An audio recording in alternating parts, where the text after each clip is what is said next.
Hi there, Ramon here from Memories, and we Mariel. have. And how long have you been a caregiver?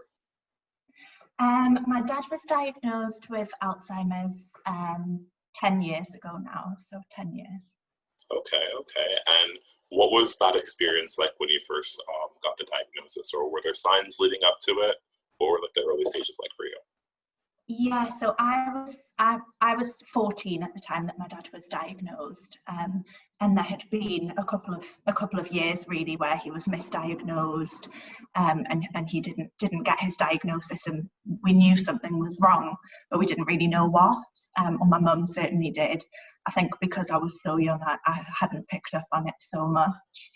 Um, but he started making mistakes at work, so that's kind of where we first noticed that something was going wrong. And then he was diagnosed, 10 years ago when he was 52.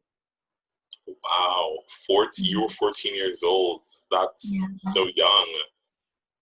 I guess how is that experience like emotionally for you? Because that's ultimately still like a kid. Yeah, definitely. I think it was really difficult, obviously, but I don't think I really understood in any way what Alzheimer's was. I thought of it as a disease that people get when they're elderly. And my dad, like I said, was 52, so it didn't make sense to me, and I didn't know what was to come. And I think that is the case with anyone that's got Alzheimer's or dementia. You don't know what is to come because you don't know what their experience of the disease is going to be. Everyone, has a very different kind of reaction, and different behaviours. So I think it's hard to predict or know what is going to happen. So. For sure. And I guess like having to go through an experience like that in like pretty formative years, like developmental years in your life, your teenage years and your early 20s, like what was that like for you? Because that's a really difficult experience to go through for anyone, especially at such a young age. Yeah, it was obviously really emotional. It was emotional for all of us. I've got two sisters, and obviously my mum, who's my dad's primary caregiver, um, and so we were all teenagers, and yeah, it was really difficult. It was really scary, and it still is in some ways. Um, so yeah, it made us become very emotional and very aware of our emotions, and we were lucky enough to have each other, had supportive people at school and in our jobs and in different aspects of our life, our friends and family. So we were really lucky to be well supported, and also for my mum to be looking out for us as well.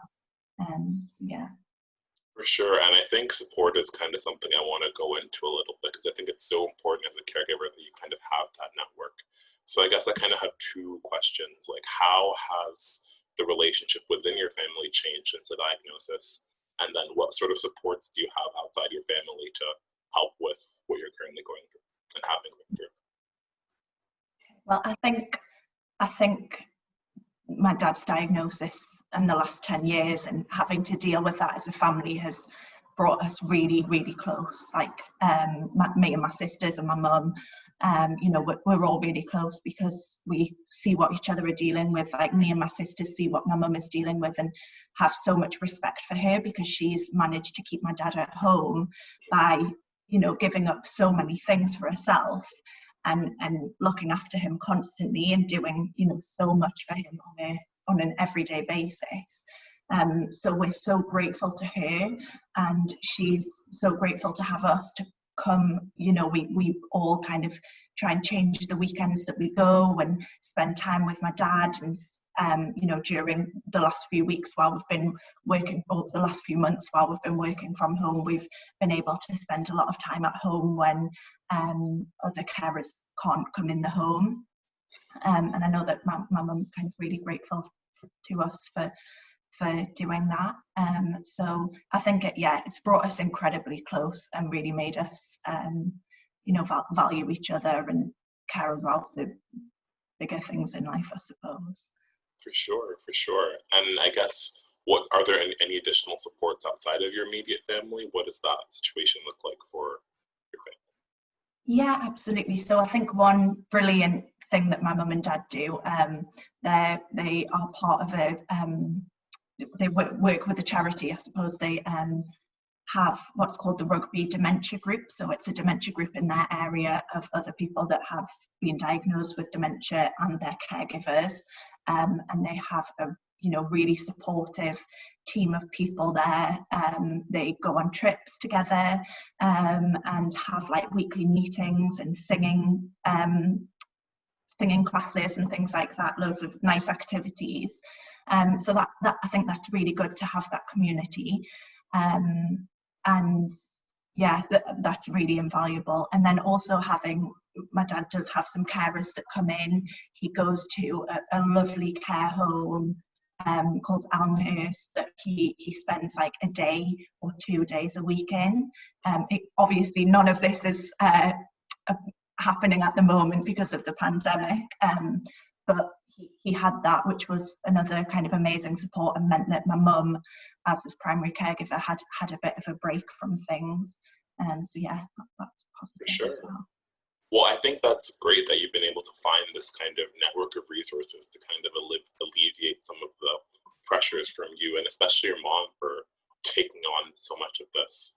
I think I kind of want to, especially since you're a younger caregiver, I kind of want to transition into social media and the role that's played in your caregiving experience. I noticed that you're super active on social media, and are really open about your caregiving experience with your family. So what drew you to that, or what compelled you to start sharing your journey? It must have been 4 or 5 years ago, maybe even more, that I started.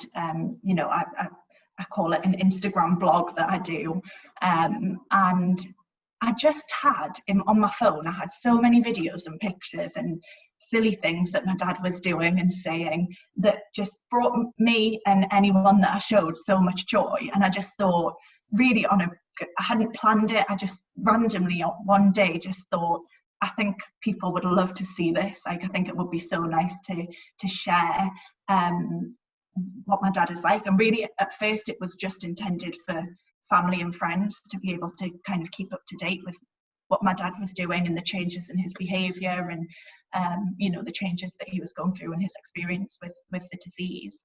But then it ended up connecting me with people from all over the world, and that's been amazing. Like, the messages I get are just so lovely. The support that people, like the supportive comments and messages, they're really so uplifting.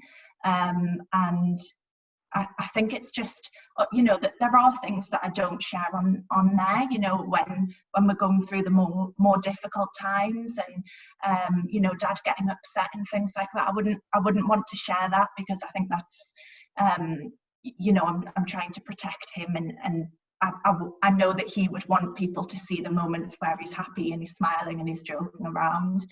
And I think it really does bring so much joy to other people to be able to see that, which is just lovely, because for my dad to still be able to be doing that, it's what he did all the time before he was diagnosed, and for him still to be doing that 10 years on is amazing. I love that.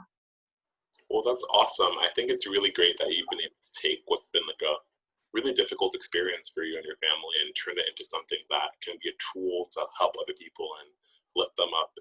I imagine it could be hard for some people to kind of see that silver lining. So I guess, what strategies do you use when you're having these kind of negative days, when you're having the harder times? Like, how do you keep going, and what do you tell yourself, or what do you and your family tell yourselves to keep pushing forward on the hard days? Yeah, I think it's not to be too hard on yourself.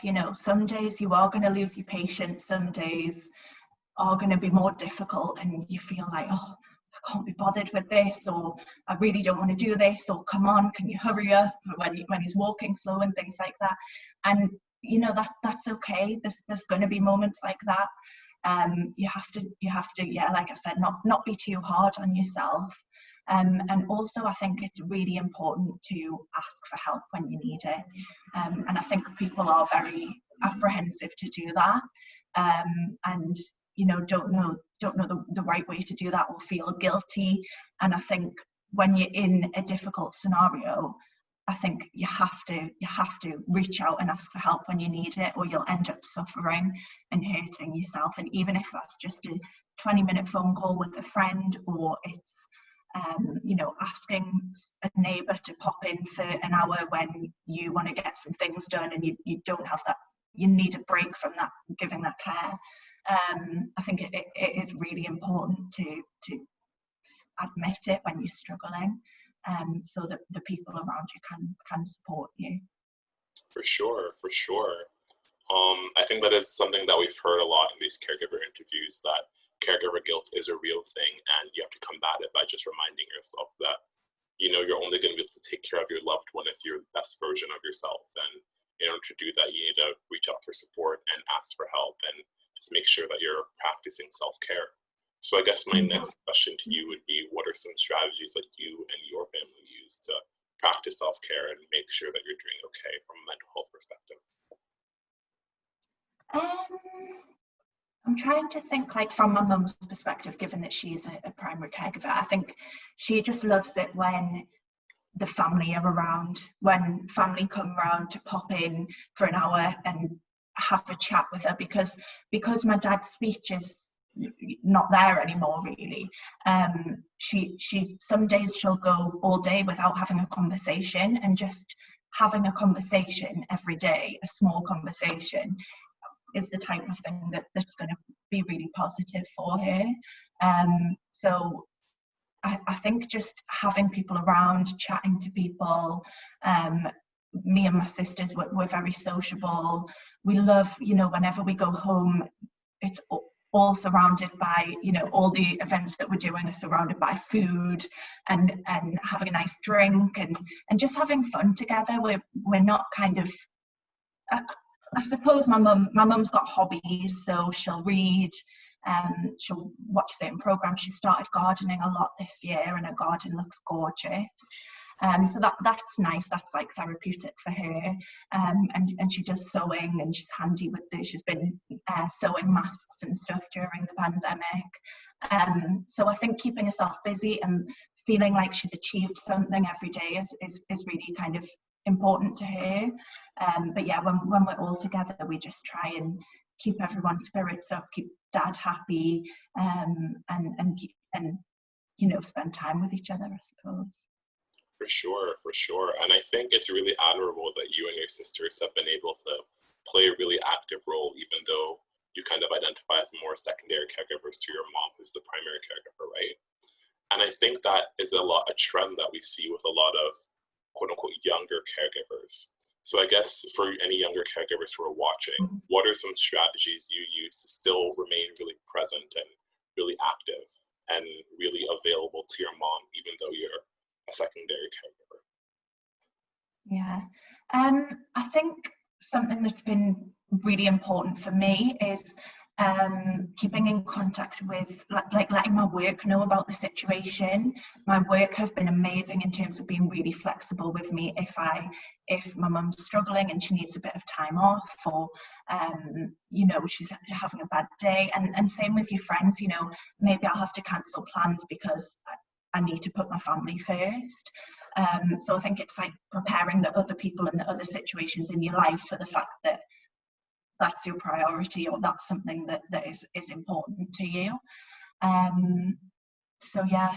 For sure. And I think it's, especially at like a young age, it's like difficult to kind of have that mature outlook on life, because you do have to sometimes give up things for work or things you may have been looking forward to. So I guess how do you remind yourself of why you're doing what you're doing, and how do you remind yourself of that? I think honestly, I don't need any reminders. Just looking at my dad's face and the way that he is, the character that he is, that gives me all the confirmation I need if we ever do need to, be there. There's nothing that wouldn't be worth sacrificing, really. So yeah. For sure. I mean, that's love, right? That's a deep connection to your father. Um, I guess my next question would be, how do you think this experience has changed you, since you had to go through it at such a young age? Um, I, I can't. I think I would be a completely different person, to be honest, if I hadn't seen my dad go through this, because I think it's just made me more compassionate and more think about people's scenario. Like, for example, sometimes I would, we go out with my dad, and he loves, when he sees little babies or young children, he's like, hi, and gets all excited and waving at them and things, or like he'll talk to strangers. So he'll start saying hello to a man that's walking his dog. And, people can, give some funny looks and think, what on earth is this man doing? And it's just like, someone with an autistic child, or someone, with a disability, or lots of other things, Tourette's, anything, there's so many things that could be going on, and also so many things that can be going on in someone's life that they're dealing with. And I think it's just really important to remember that when you're in your everyday interactions with people, and just try and be compassionate and caring to people you know and you don't know. For sure. And I think that's really amazing because, I mean, it can be really unfortunate that people aren't always the most compassionate or the most understanding. And I think it's good that you're able to kind of draw that from what's been a really difficult experience for you. My next question would be, I know we've heard a lot about caregivers having difficulty with time management. There's so many medications and appointments and events that you may have to go through. So I guess, what are some strategies that your family uses to kind of keep track of everything and make sure you're getting your dad to all the resources he needs? Yeah, well, my mum is an absolute superwoman when it comes to anything like this. She's got his medicine that he has in the morning on the side of his bedside table. He's got a kind of piece of paper that's got every medication and what time he has it and what food he has it with and things like that, written down to a T. When his medical equipment, things that we need for him, when they're running low or running out, she's got like spreadsheets and all sorts where she knows when she needs to reorder things, and a big family planner calendar with lots of things on. So I just think it's about being organized, having lists, having calendars, and that's not easy for everyone, but I think just writing things down, setting reminders in your phone and on your calendar is really important to remind yourself, because I can't tell you the amount of times when me and my sisters have come home and said, we'll look after dad, don't worry, and then it gets to lunchtime and we go, no one's given dad his morning medication. And it's not like the end of the world, but we're rubbish, and my mum's so like on top of that, and like I said before, mistakes happen, and it's hard don't be too hard on yourself if that does happen, but yeah, just being organized, really, that's all you can do. For sure. And I guess kind of my last question to you would be, what would be the biggest piece of advice you'd give to your 14-year-old self or teenager who may have to go through what you've gone through?